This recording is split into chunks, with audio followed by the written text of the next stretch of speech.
उत्तर प्रदेश के बहराइच से लगातार ये बड़ी खबर का पल पल का अपडेट भारत एक्सप्रेस पर आप तक पहुंचा रहे हैं। हिंसा भड़कने के बाद एडीजी ने खुद यहां पर मोर्चा संभाला। ADG law and order Amitabh Yash Bahraich पहुंचे।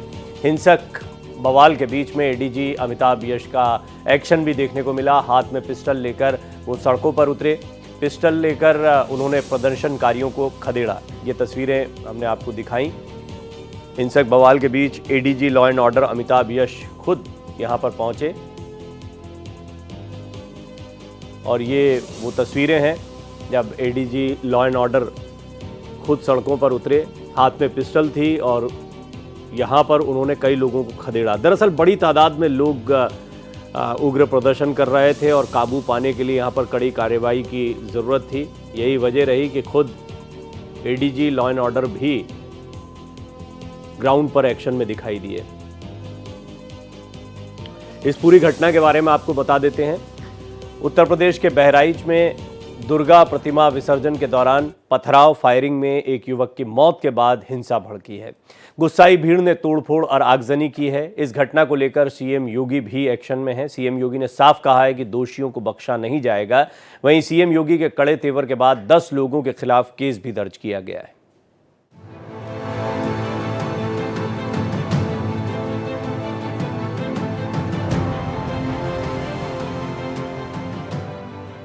यूपी के बहराइच में दुर्गा प्रतिमा विसर्जन के दौरान हुए बवाल के बाद एक बार फिर हिंसा भड़क गई।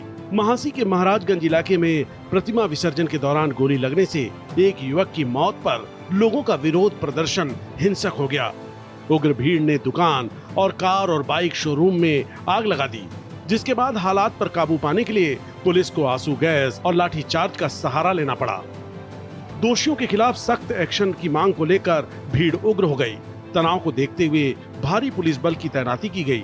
हालात ऐसे हो गए कि खुद एसपी वृंदा शुक्ला और डीएम मोनिका रानी को भी हेलमेट पहनकर सड़क पर उतरना पड़ा। अभी कंट्रोल हो रही है, कर रहे हैं, कंट्रोल हो रही है। जी सर। 30 संदिग्ध व्यक्तियों को पुलिस द्वारा ऑलरेडी हिरासत में ले लिया गया है और जो मुख्य आरोपी है जो कि भाग गया है उसकी भी लोकेशन ट्रेस हो गई है। उसको गिरफ्तार करने के लिए टीम्स को डिस्पैच कर दिया गया है। वहीं बहराइच में बवाल को लेकर सीएम योगी एक्शन में है। सीएम योगी ने अधिकारियों की बैठक ली, जिसमें सीएम योगी का सख्त निर्देश है कि दोषियों को नहीं छोड़ेंगे।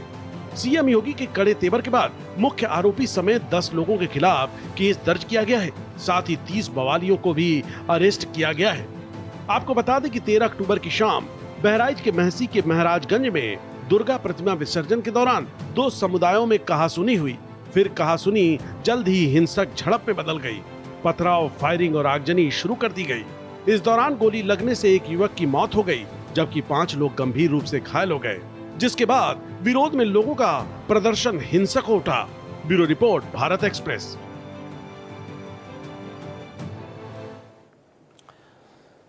इन तस्वीरों से आप अंदाज़ा लगा सकते हैं कि हालात यहाँ पर तनावपूर्ण बने हुए थे, लेकिन हालात को काबू करने के पूरे प्रयास किए जा रहे हैं और बहुत हद तक हालात को काबू में कर भी लिया गया है। लेकिन कुछ तस्वीरें ऐसी आई जिन्होंने चिंता बढ़ा दी थी कि यहाँ पर हालात और ख़राब ना हो जाएं। वो तस्वीरें आपको दिखा रहे हैं। 2 तस्वीरें आपके सामने। गुस्साई भीड़ को आप देख रहे हैं, आक्रोशित है, लाठी डंडे लेकर लोग विरोध प्रदर्शन अपना जता रहे थे और साथ में आप देख रहे हैं बड़ी तादाद में पुलिस बल भी तैनात है। स्थिति को भांपते हुए यहाँ पर पुलिस बल की भारी तैनाती की गई है, लेकिन लोगों में काफ़ी गुस्सा है।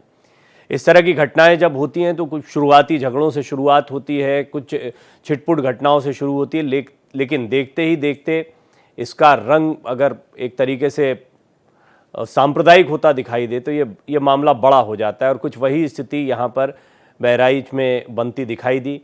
दुर्गा प्रतिमा विसर्जन का समय था। यहाँ पर एक युवक को गोली लगी, मौत हुई। उसके बाद में धीरे धीरे ये मामला तूल पकड़ता चला गया और देखते ही देखते हालात बद से बदतर होने लगे। जब उग्र भीड़ ने कई जगहों पर आग लगा दी, आगजनी की घटनाएं देखने को मिली। फिर उसके बाद में ये तस्वीरें आप गुस्से में लोगों को देख रहे हैं। पुलिस उनको समझाने का प्रयास करती दिखाई दे रही है। दूसरी तरफ लोगों का बहुत बड़ा हुजूम, बड़ी तादाद और लाठी डंडे लिए ये लोग सड़कों पर उतरे, अपना गुस्सा जाहिर करते दिखाई दिए। तो ये 2 तस्वीरें हैं। हालांकि फ़िलहाल जो जानकारी अभी तक ताज़ा अपडेट आया है उसमें काफ़ी हद तक इस स्थिति को काबू पा लिया गया है, लेकिन हालात फिर से न बिगड़ें के लिए एहतियात बरतना बहुत ज़रूरी है। यहाँ पर अभी आप सुन रहे थे एसपी ने जिस तरह से बताया कि जो मुख्य आरोपी है उसके बारे में भी जानकारियां मिल गई है, जल्दी ही उसकी गिरफ्तारी हो जाएगी।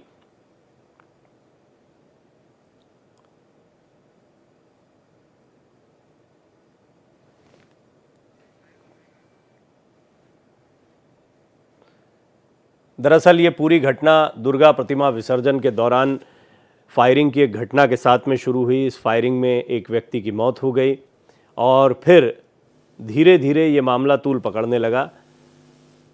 इसका एक सांप्रदायिक फिर रंग देखने को मिलने लगा, लोगों में गुस्सा बढ़ने लगा और बाद में ये गुस्सा आपको किस तरीके से दिखाई दे रहा सड़कों पर, उसकी तस्वीरें भी आप देख पा रहे हैं। कुछ जगहों पर आगजनी की घटनाएं हुई, फ़ौरन पुलिस को मुस्तैद होना पड़ा और यहाँ तक कि सभी बड़े अधिकारी जो हैं मैदान में उतरे और उन्होंने हालात को काबू पाने की कोशिश की। ADG law and order Amitabh Yash को खुद हमने देखा कि किस तरह वो बहराइच की सड़कों पर उतरे, हाथ में उनके पिस्टल थी और वो प्रदर्शनकारियों को खदेड़ते दिखाई दिए।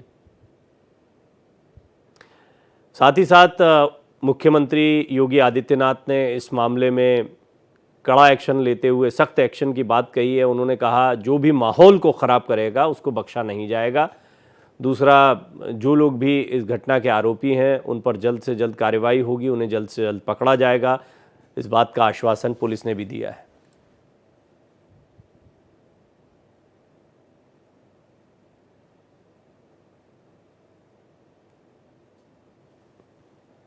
बहराइच में जो फिलहाल स्थिति अपडेट मिला है उसके मुताबिक हालात सामान्य हैं। रजनीश पांडे मेरे सहयोगी लगातार आप तक जानकारियां पहुंचा रहे हैं। रजनीश, ताज़ा अपडेट क्या है? हमने देखा अमिताभ यश यहां पर रिवॉल्वर लेकर ग्राउंड पर थे और लोगों को खदेड़ते या प्रदर्शनकारियों को खदेड़ते वो दिखाई दिए। हालात बड़े चिंताजनक और ऐसे मामलों में ज़रा सी चिंगारी जो है वो फिर परेशानी का सबब बन जाती है। वर्तमान स्थितियाँ क्या हैं?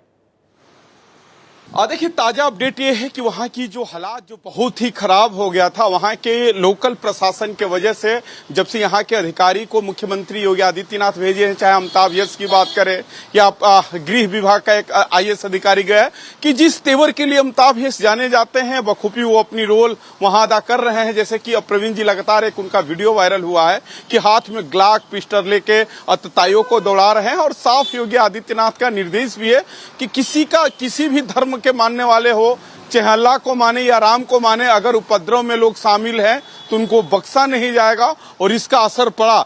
लेकिन बात है प्रवीण जी की, आखिर बात यहां तक आई ही क्यों, जब लगातार मुख्यमंत्री योगी आदित्यनाथ वीडियो कॉन्फ्रेंसिंग से लगातार अधिकारियों को निर्देश देते रहे। कोई भी ऐसे अगर धार्मिक आयोजन होने से पहले वो डीएम के एसपी, आईजी, एडीजी जो उनको लगातार निर्देश देते हैं, उसके बाद भी अगर इस प्रकार का उस बहराइच में, जिसका अतीत पहले से दंगा भरा रहा हो, अगर होता है तो सवाल तो खड़ा होता है प्रवीण जी। और लगातार भारत एक्सप्रेस जो छोटे छोटे लोगों पे कार्रवाई हुआ है उनको भी लेके सवाल कर रहा है कि आखिर बड़े लोगों पे कब कार्रवाई होगी, जो लगातार मुख्यमंत्री योगी आदित्यनाथ से वीडियो कॉन्फ्रेंसिंग के माध्यम से निर्देश लेते रहे हैं।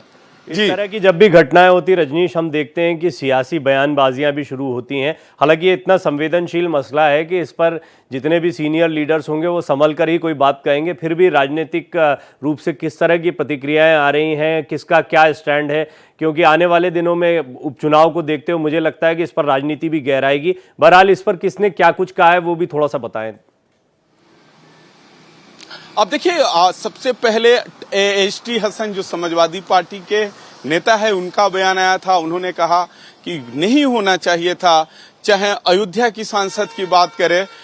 कुल मिला के देखिए प्रवीण जी, 10 सीटों पे उपचुनाव होना है और आपको भी पता है लगातार ग्राउंड जीरो पे एक दशक से आप अधिक समय से रिपोर्टिंग फील्ड में कर रहे हैं। कहीं ना कहीं इसका सियासी फायदा का कितना अब फायदा कौन लेगा, इसको लेके सियासी पार्टियों के दफ्तरों में बन रहा होगा, क्योंकि कुछ दिन में यहाँ 10 सीटों पे उपचुनाव होने जा रहा है, जो दोनों लोगों के लिए नाक का सवाल बना हुआ है।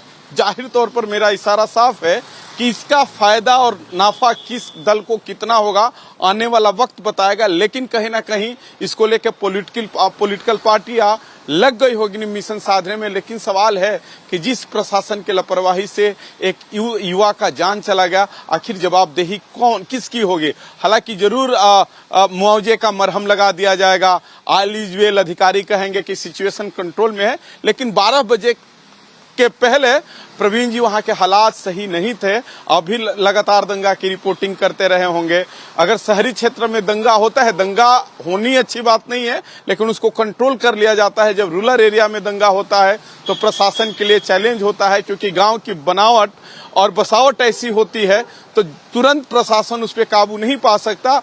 वही हुआ, ये दंगा ग्रामीण इलाकों में फैल गया। हालांकि लोगों की अपील काम आई, लोगों में डर पैदा काम हुआ, और जो मैं बार बार कह रहा हूं कि अमिताभ यश जो नंगी पिस्टल लेके अतताइयों को दौड़ा रहे हैं, उसका भी असर हुआ कि अमिताभ यश एक ऐसा नाम है जो लोगों को लगता है कि उसका परिणाम ये रहा। लेकिन अभी भी कहीं कहीं छिटपुट हिंसा की खबर आ रही है। जी मैं देख रहा हूँ रजनीश, बड़ी तादाद में पुलिस बल को यहाँ पर भेजा गया और स्थानीय प्रशासन या स्थानीय पुलिस के बूते की ऐसी स्थितियां रह नहीं जाती, उसके बाद फोर्सेस को बहुत बढ़ाना पड़ता है। तो कितना फोर्स भेजा गया है और पूरी तरह से सामान्य होने में भी समय लगेगा, यानी कि ये काफ़ी दिनों के लिए प्रशासनिक रूप से खास तौर पर जो सुरक्षाकर्मी हैं या फोर्सेस हैं उनके लिए ये एक एंगेजमेंट हो गया कुछ लंबे दिनों का। अब प्रवीण कहते हैं ना कि क्या वर्षा जब कृषि सुखानी, जो काम कल होना चाहिए था उस बहराइच में जिसका अतीत दंगा से भरा हुआ है। आपको याद होगा कि एक बार वहां दंगा हुआ था जिसमें समाजवादी पार्टी के पूर्व मंत्री यासिर शाह का हाथ माना गया था, उन पर मुकदमा भी शायद दर्ज हुआ था। तो उस बहराइच, गोंडा, बलरामपुर, ये चूंकि नेपाल से सटे एरिया है और यहाँ पे अवैध मदरसे संचालित होते हैं। समय समय पर यहाँ पे आईबी और एलआईयू की जो इनपुट रिपोर्ट रही है, पुलिस छापेमारी भी करती रही है, अवैध मदरसे चलते हैं। तो जाहिर तौर पर कुछ ऐसी वहाँ गतिविधियां पहले से भी संचालित होती रही है जो देश विरोधी रही है। वहाँ तमाम आतंकी भी पकड़े गए।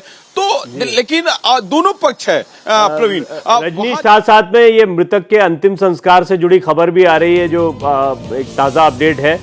जो मृतक था, मैं दर्शकों को एक बार फिर बता दूं, कल दुर्गा प्रतिमा विसर्जन का मामला था। मृतक का नाम राम गोपाल मिश्रा बताया जा रहा है। सीएम योगी से बातचीत हुई है परिजनों की और उसके बाद में सीएम योगी ने एक आश्वासन दिया, सख्त कार्रवाई का आश्वासन दिया, अपराधियों के खिलाफ कार्रवाई का आश्वासन है। उससे पहले आपने देखा था कि शव के इर्द गिर्द लोगों में कितना गुस्सा था, वहीं पर लोग बने हुए थे, जमे हुए थे, शव के साथ में प्रदर्शन हो रहा था। तो ये भी बड़ा महत्वपूर्ण होता है। मृतक राम गोपाल मिश्रा का अंतिम संस्कार कर दिया गया है और ये भी बहुत आपने देखा होगा घटनाओं में कई बार मृतदेह जो है उसको रखकर भी प्रदर्शन करते हैं, नाराजगी जताते हैं। रजनीश, थोड़ा सा ये अपडेट आप दें, खबर लगातार दर्शकों के सामने दिखा रहे हैं। देखिए, जब जिस युवक की मौत हुई है, जिसकी गोली लगने से मौत हुई, अतिताइयों ने जिसकी हत्या की है, उसका शव लेके प्रदर्शन हो रहा था, कार्यक्रम बना था। रात को मेडिकल चौराहा है, वहां प्रदर्शन हो रहा था। वहां एसपी डीएम मुर्दाबाद, डीएम एसपी वापस जाओ, योगी आदित्यनाथ जिंदाबाद। तो कहीं ना कहीं वहां की जो स्थानीय विधायक है वो लोगों के बीच आते हैं, आश्वासन देते हैं। आज भी मुख्यमंत्री योगी आदित्यनाथ के निर्देश पर वो गए। आक्रोश उसी के साथ थी, जो लोग शव यात्रा में शामिल होने आए थे उनके हाथ में लाठी डंडा था। आप समझ सकते हैं कि आक्रोश था। हालांकि इस आक्रोश को हम जायज नहीं ठहरा सकते, न भारत एक्सप्रेस इसको जायज बता रहा है, क्योंकि पुलिस प्रशासन अपना काम कर रही है। हालांकि मैं बार बार इस बात को जरूर जिक्र कर रहा हूं कि वहां के स्थानीय पुलिस प्रशासन की लापरवाही है प्रवीण। जिस तरीके से एसओ चौकी इंचार्ज को हटा दिया गया, उससे काम नहीं चलने वाला है, क्योंकि वीसी में मुख्यमंत्री से सीधे सीधे वहां के डीएम एसपी रूबरू होते हैं। जिस तरीके से हल्के में मुख्यमंत्री को निर्देश के वहां के डीएम एसपी लिए, उसी निर्देश को वहां का एसओ ने हल्के में लिया। जब बवाल हो रहा था तो वहां एसओ मौजूद नहीं था, चौकी इंचार्ज मौजूद नहीं था, और उसी बीच उस विसर्जन में शामिल लोगों पे लाठीचार्ज किया गया। मामला यहीं से बिगड़ा। चूंकि संचार का जमाना है प्रवीण, लगातार सोशल मीडिया पे, व्हाट्सएप, फेसबुक, ट्विटर पे वीडियो प्रसारित होने लगी और आप समझ सकते हैं कि जब मूर्ति विसर्जन होता है तो एक अच्छी खासी तादाद होती है, संख्या होती है। वो लोग प्रदर्शन करने लगे। 1 घंटा बाद उस युवक का भी वीडियो आया है, उसके बाद उसकी हत्या हो जाती है। लोगों में और आक्रोश हो जाता है और आक्रोश का परिणत होता है कि यहाँ पर हालात जो हैं वो बिगड़ने में समय नहीं लगता है। लेकिन बहुत महत्वपूर्ण बात है, भारत एक्सप्रेस भी सभी लोगों से अपील करता है इस क्षेत्र में खास तौर पर कि किसी तरह की कोई जो सोशल मीडिया पर जानकारियां होती हैं उन पर बहुत ध्यान न दें। माहौल ठीक रखना ज़रूरी है क्योंकि ये घटना जो भी है इसके बारे में पुलिस जांच पड़ताल करेगी, दोषियों पर सख्त कार्रवाई होगी, इस बात का आश्वासन दे दिया गया है। परिजनों से मुख्यमंत्री योगी आदित्यनाथ की खुद बात हुई, उसके बाद अंतिम संस्कार कर दिया गया है। इसीलिए अफवाहों पर, किसी तरह की ऐसी खबरों पर जो सांप्रदायिक सौहार्द को बिगाड़ती हैं उन पर बिल्कुल ध्यान न दें, शांति बनाए रखें। रजनीश, अपडेट आपसे लेते रहेंगे।